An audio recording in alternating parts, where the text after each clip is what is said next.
Bienvenue dans ce nouvel épisode. Aujourd'hui, on va parler d'un événement qui en Algérie est plus complexe à organiser qu'un sommet international, le mariage.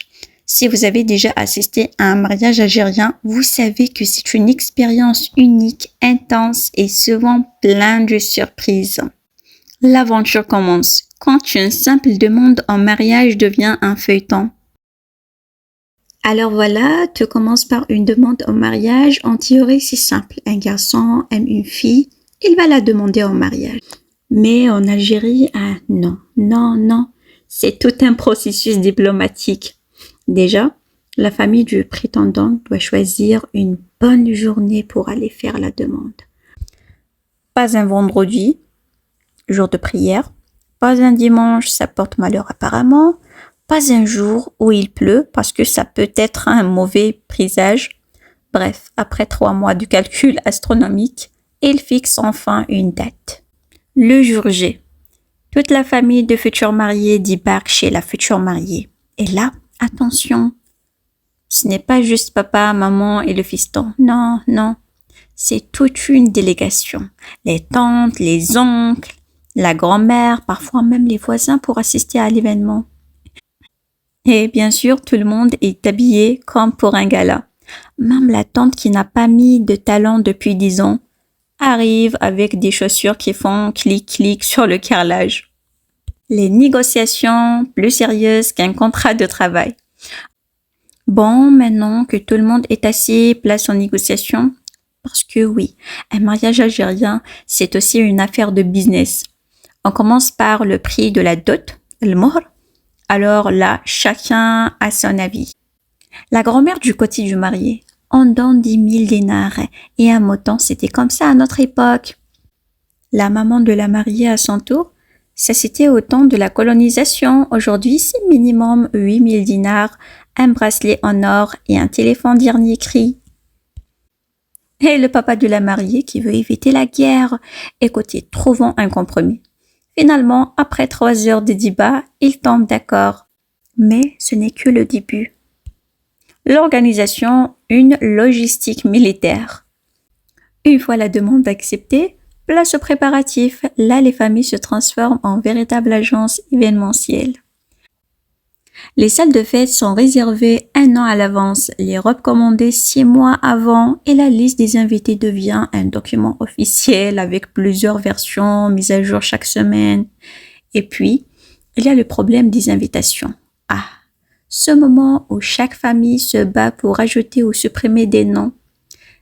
Comme « Mais non, on peut pas inviter la cousine Fatiha, elle ne nous a même pas invités à son mariage. » Et si on invite la voisine de rez-de-chaussée, on doit aussi inviter celle de 2e étage. Tu veux inviter ton collègue de travail? Mais pourquoi faire?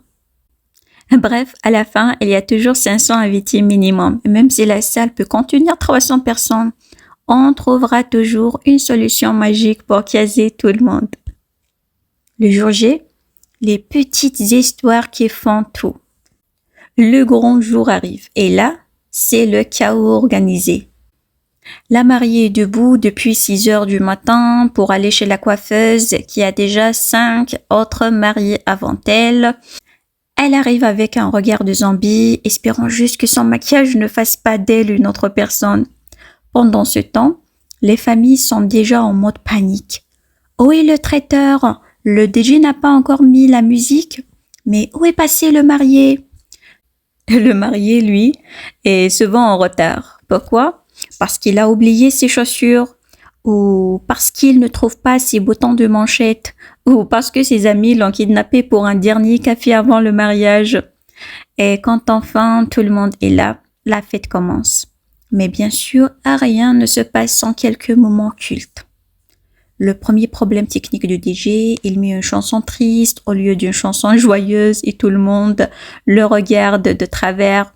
Les invités qui mangent trop vite, la nourriture disparaît en 10 minutes chrono. La bagarre entre tantes parce qu'une d'elles a pris la meilleure place près du buffet. L'enfant perdu, il y a toujours un petit cousin qui disparaît et qu'on retrouve en train de dormir sous une table. l'attaque des gâteaux, une tante ramène un grand sac et commence discrètement à remplir son sac de petits fours pour les enfants à la maison. Et puis, il y a la robe de la mariée.